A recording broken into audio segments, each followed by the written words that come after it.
Chapter 1. When the invisible touches the visible, the overwhelming power of the Ark. There are objects that carry more than weight. There are objects that carry destiny. The Ark of the Covenant wasn't merely a golden chest shimmering under the desert sun. It was the visible echo of an invisible presence. A throne for the Most High God planted among the dust of men. The Ark was born from the fire and voice that thundered atop Mount Sinai. It was the testimony of the covenant between the Creator and a small, stubborn, wandering people, but a chosen one nonetheless. When Moses descended from the mountain, his face shone. When the Ark was built, the entire world trembled without knowing why. Inside it were the three greatest mysteries of the divine relationship with humanity. The tablets of the law, engraved by the very finger of God. The jar of manna, heavenly bread that sustained generations in the desert. Aaron's rod that miraculously budded, proving divine selection. But what made the Ark truly incomparable wasn't its physical contents, it was the promise it carried. I will dwell among you. Thus, the Ark marched ahead of armies, parted rivers, toppled walls, and ignited hope. It was fire without smoke, thunder without storm. It was victory for those who honored it, and destruction for those who treated it as a mere ornament. Today, I invite you to leave the comfort of the known behind and walk with me through the desert of mystery. Where is the Ark today? What is its true destiny?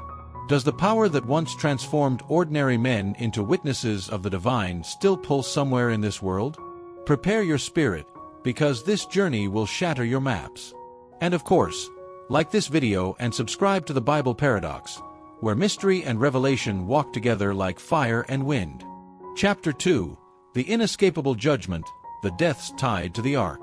The Ark was a line of pure light cutting through the world, a blessing for some, judgment for others. When the Philistines captured the Ark in battle, they thought they had subdued Israel's God. What a tragic illusion! In the temple of Dagon, the idol toppled twice before the Ark. Tumors erupted across the people of Ashdod. Rats overran the cities. Fear spread like black smoke. Every step revealed the Ark not as a trophy of war, but as an impartial judge. The Philistines, terrified, returned the Ark without needing a single Israelite sword. But Israel too was warned. When Uzzah, with good intentions, reached out to steady the Ark and touched it, he dropped dead instantly. In Beth Shemesh, curiosity killed more than war ever did. Over 50,000 men perished for gazing into the Ark. The lesson thunders across the ages. The sacred is not safe for those who treat it with casual hands. We crave the glory of God, but without reverence. We want to touch the fire, but not be burned. We seek the Ark, but not carry the weight of holiness. Maybe that's why it hides from us still. Chapter 3. Disappearance, the greatest loss in biblical history. And then, the Ark vanished. It wasn't stolen again. It wasn't destroyed in battle. It simply disappeared, as if drawn back into the very heart of God. During the reign of King Josiah, the Ark was still mentioned. But after the Babylonian destruction of Jerusalem, silence fell. Ancient texts, like 2 Maccabees, suggest that Jeremiah hid the Ark in secret caves near Mount Nebo. Other traditions point to Ethiopia. In Aksum, a small guarded chapel claims to house the Ark to this very day. And there are those who dare to dream. Maybe the Ark was carried away by angels, awaiting the end times. Maybe it still exists, invisible to human eyes but alive in the heartbeat of creation. Here's what's most fascinating. The absence of the Ark hasn't weakened its power. On the contrary, its absence has made its mystery even greater. It is like the echo of a thunder that never truly fades. Chapter 4. The Eternal Meaning of the Ark. Beyond gold, beyond history. The Ark isn't just an ancient story. It's an eternal invitation.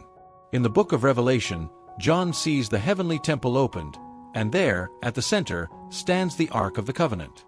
The Ark represents holiness that governs the worlds, justice that judges the nations, mercy that embraces the repentant. Today, the true Ark lives not in caves, nor in hidden temples. It beats in the invisible altar that each heart is called to build. A space where the divine can dwell, not in wood or gold, but in living faith. And the ultimate paradox is this: the lost ark has never been closer. It is not guarded by ancient warriors nor locked behind stone walls. It pulses every time a soul dares to bow in true reverence. Conclusion: if you, like me, thirst for the sacred, not just to understand it, but to live it, then this journey is yours. Like this video, subscribe to the Bible Paradox, and come walk with us, not just to seek where the ark once was, but to discover where it still is. In the breath of faith, in the shout that brings down walls, in the fire that can still reignite your destiny.